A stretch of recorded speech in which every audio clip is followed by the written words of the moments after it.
Welcome to the Naked Relationship Podcast. I'm Adam. It's just me again today this week, but we are close to getting Kelly back. She was really close to coming on today, but she's just not completely feeling there yet. So anyway, we're going to jump in and we are going to cover a couple of things, Twitter poll included, as well as some potential poly talk. So with that being said, let's go ahead and give a major shout out to altplayground.net. Not only are they sponsoring this episode, but they have sponsored many episodes in the past. They are our longest running sponsor, and they're a sponsor that we are more than proud to be partnered with. They are a partner that are paving the way not only within the swinging and ethical non-monogamy community, but the sex-positive community as well. Unlike many swinger sites, altplayground.net is all about inclusivity in the lifestyle. That's why they offer 9 different gender identities, 9 relationship statuses, and 13 different sexual orientations to choose from.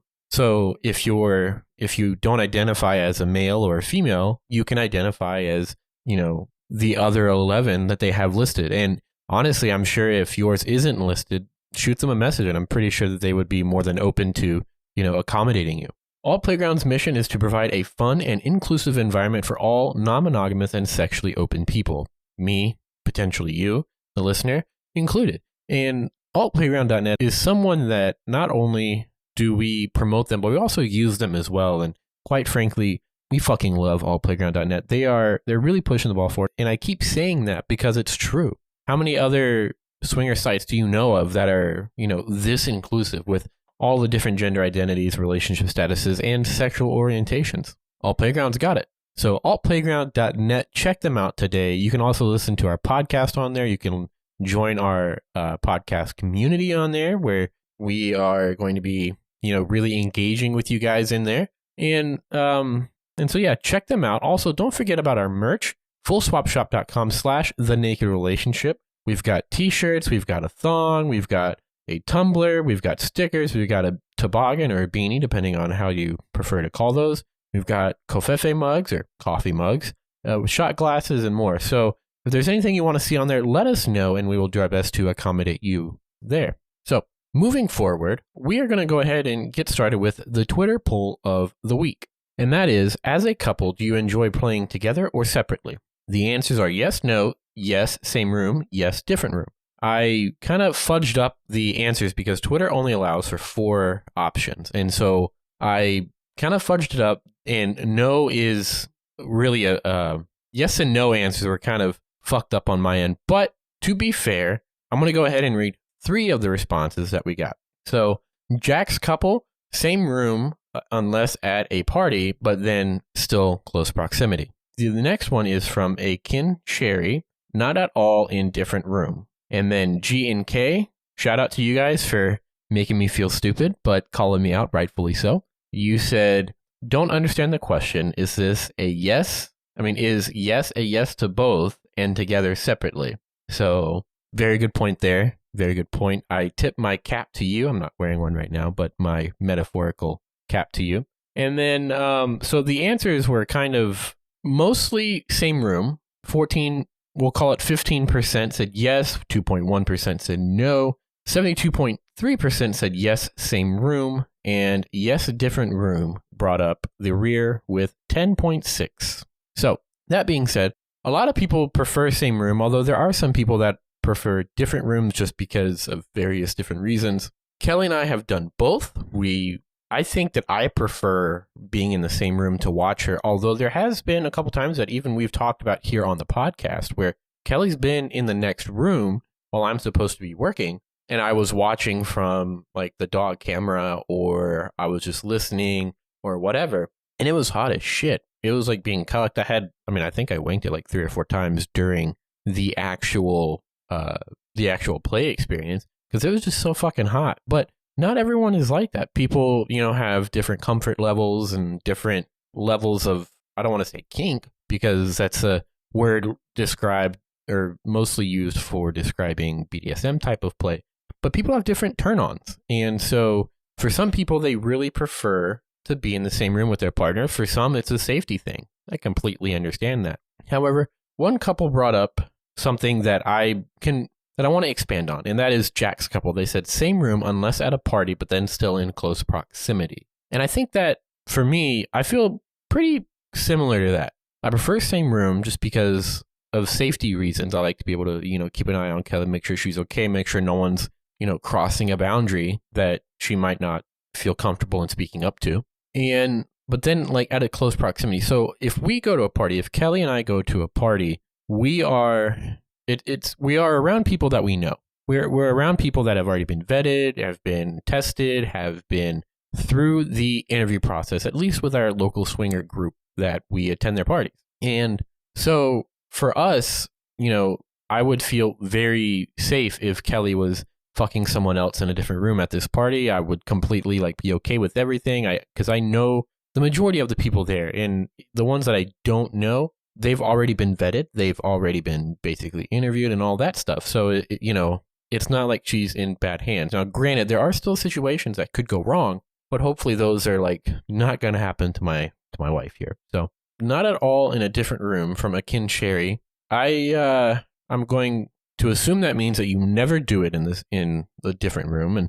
And again, that comes down to like comfort levels and maybe some other factors, but I think for us, like I said, I definitely prefer same room. I also like watching Kelly get fucked. There's just something about seeing her happy that is just really hot to me. So I don't know. I kind of am leaning towards mostly the same room, but I don't know. What do you guys think? Like, for those of you who didn't follow the Twitter poll, you can keep an eye out for next week's poll by following us on Twitter at TNR Podcasts. That's plural. And honestly, that's our Facebook, Twitter, and our Instagram. So that's something that I think we're going to keep doing every week, not just while Kelly's out from the podcast, but in general, because it helps us engage with you. It helps us engage with our audience and all these other like activities that we can do, not necessarily just the Twitter polls, but, also like have conversations. I mean, I believe it was 2 or 3 weeks ago, I was having conversations with several of our listeners on Twitter, just talking about sports, specifically English Premier League soccer, because I'm a Leeds United supporter as of recently. It's nice to engage with you guys. I love talking to you guys, not only through social media, but, there's a lot of different things, including our alt playground community. You can join there, hit us up on there, and let's just all have a conversation together. Anyway, moving forward, I think that the next subject to kind of tackle here is polyamory. Kelly and I have had many conversations about this, one even last night, which I will save that conversation for next week. But one of my play partners, the lovely female that I played with the other week that is wanting to have more experiences, more playtimes with me, her and her husband are dabbling in polyamory, and they know where we stand with it. And that is, we're just not there for various reasons. Kelly and I both we like the idea of having another significant other, but mostly as like just really good friends that we can also have sex with if we want to. Doesn't necessarily need to be there, but it would be like a very much added bonus. Friends with amazing benefits. And so this particular female approached me and said, hey, if you guys ever do end up being poly, I would like to, basically she said she would like to be my boyfriend if we ever, or she'd like to be my girlfriend if we ever got there to polyamory. And, I responded with, hey, I don't want to lead you on. This is not an area that we are, that we're in at the moment. It's not something that, we're not expecting it really ever. We're not discounting it. We're keeping an open mind. But at the current moment in time, we're just not there. So I don't want to lead you on. And it's great because the sexual chemistry is there. We have a lot of similar sexual interests. And so that is always very fun. However, when it comes to like the lovey-dovey stuff, I can't get there. Like, I can't wrap my mind around, cuddling someone else or opening my heart to someone else. I don't know. That sounds kind of monogamous, I guess, but at the same time, we all have different comfort levels and all these other things that make us who we are. Call it jealousy, call it whatever you like. I just can't see myself doing that, and I can't see Kelly doing that to someone else either. So there's a lot of different things that Kelly and I have talked about specifically when it comes to polyamory, but we both agree that we're just not there. And for those of you who may be there, props to you. That's just not where we are right now at this moment in time. But, I do think that for some people it works, and good on you, mate. But like, it's not for us right now. I think that it could be, maybe several years from now or maybe sooner. Who the fuck knows? But I don't know. There's just so many components that go with polyamory that just don't align with how Kelly and I feel right now at this moment in time. I think that for us, we kind of lean more towards the side of only one person can have my heart, stuff like that. Whereas with polyamory, we'd potentially be saying, hey, girlfriend, I love you, or boyfriend, I love you. And I don't know if it's partially because we just got married almost 4 or 5 months ago, but we're still pretty new into our relationship. We've been together for 4 years in next month altogether. And so you could almost make that argument that we're still in like that lovey-dovey new, newlywed phase, which is probably pretty accurate. But at the same time, I'm an open book, very much so. And Kelly is one of those that it took her a lot to really feel comfortable being herself, especially around me, because for various reasons. And I don't want to say that she's found herself since she's been with me. I don't want to say anything like that. What I do want to say is that she's made a lot of progress, because when I first met her, she couldn't talk about her emotions. She just kind of hid all of it and boiled it down, or like pushed it down, until one day a big explosion happened, which we've talked about on the podcast before. But she's come a very long ass way, and I'm very proud of her. During these types of conversations, when we're talking about being polyamorous and stuff like that, these are conversations that 2.5 years ago, there's no fucking way that we could have had it, because she probably would have like shut down or just kind of said you wouldn't be able to handle it, and then just stopped it right there. When in reality, that's why it took us so long to become swingers, was because she didn't think that I could handle it. And she also wasn't trusting what I was telling her about how I felt. But like in terms of her personally, she's now really getting to the point where she can not only be herself, but also identify how she's feeling and then why she's feeling that way. And so she's come a long way. And I say all that to say this: when it comes to us talking about polyamory, we both trust what we are telling each other. And we are also trusting that the reasons why that we are feeling the ways that we feel. And we're growing. We really are. 2 years ago when we started swinging, we had no idea what the fuck we were doing. We just knew that this was new. It was some opportunities that we wanted to explore. We wanted to grow together, and we wanted to have lots of sex. And we wanted to see each other, or specifically her in my case, have sex with other people or blow them or whatever. And I never knew that it would turn into her doing like OnlyFans or sugar daddy stuff, or selling panties or other things. But here we are, and I'm so proud of her. She works her ass off, not only at work, but then she comes home and has to deal with me. I mean, goddamn, I'm a fucking handful. Anyway, but she's come a long way, and so have we in our relationship.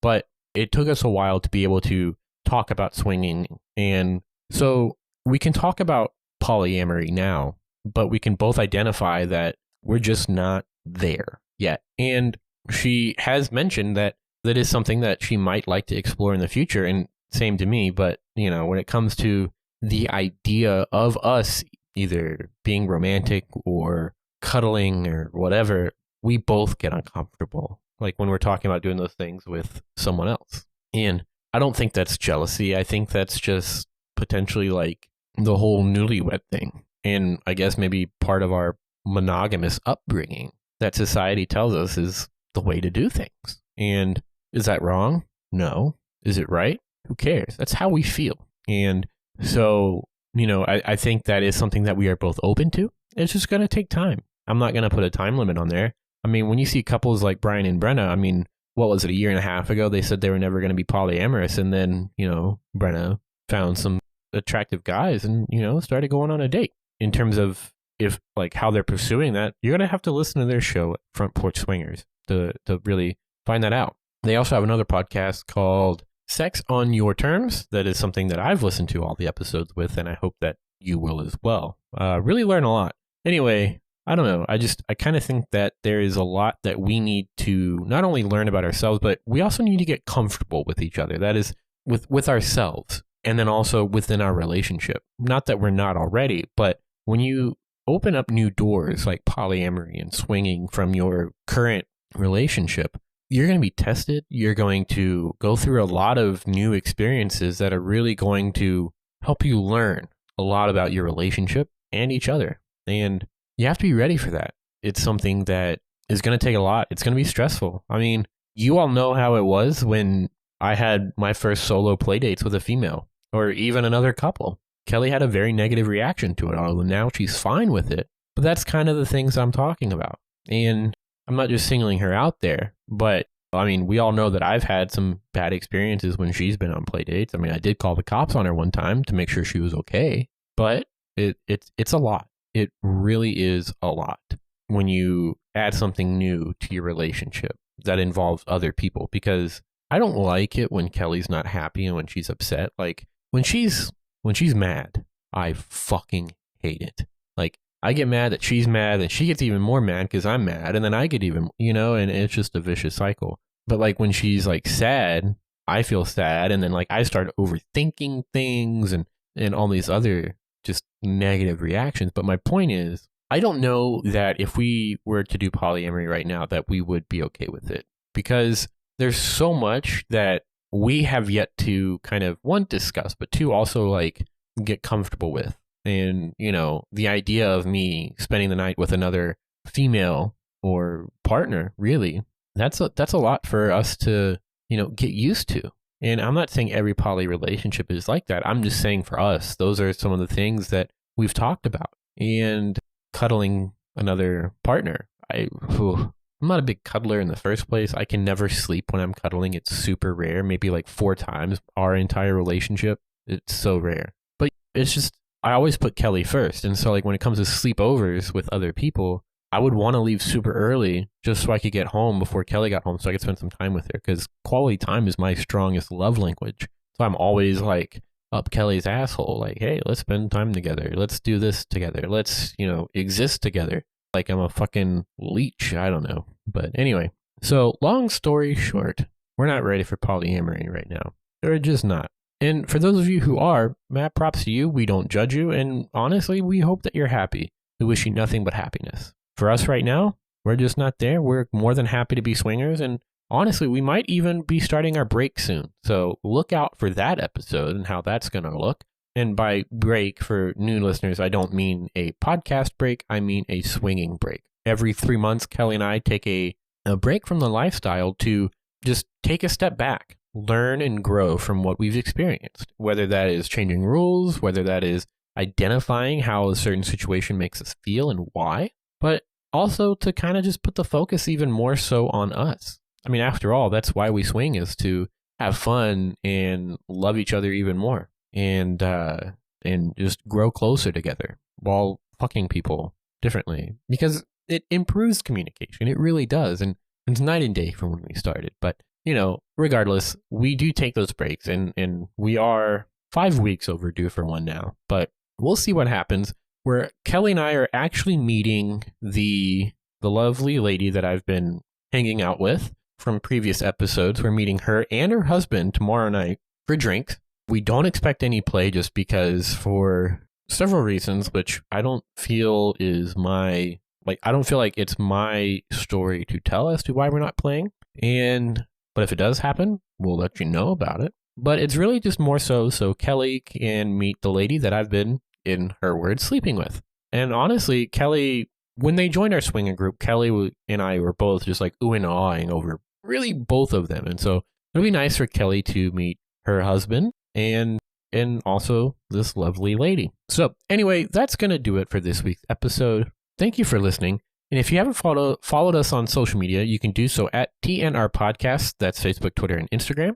And send Kelly a message on Instagram. Steve, thank you for your kind messages. I was sitting next to Kelly when she read all of those nice memes that you sent her. She was laughing really hard out loud. And so that was awesome and nice to see. So thank you for putting a smile on my beautiful wife's face. And shout out to Alt Playground. Don't forget to follow them not only on social media, but also join their platform. You can do so for 3 days for, I believe it's $3.99. It's amazing. It's incredible. We love it. And while you're on there, find our community on there. It's called the Naked Relationship Podcast. You can find it on there. Join it. Engage with us on there. And also, don't forget to check out fullswapshop.com. You can find our merch on there. If there's something on there that you don't see that, but you want us to make for you, let us know. We will do our best to get that produced for you. And if you do buy something, let us know. We will feature you in our social media if you provide us with a picture of you modeling our merch or however. And lastly, don't forget about the Twitter polls. We will have one every week. Look out on our Twitter for next week's Twitter poll. And hopefully next week I can get Kelly back here on the show so we can talk and you guys can hear from the beautiful feisty Latina herself, Miss Kelly.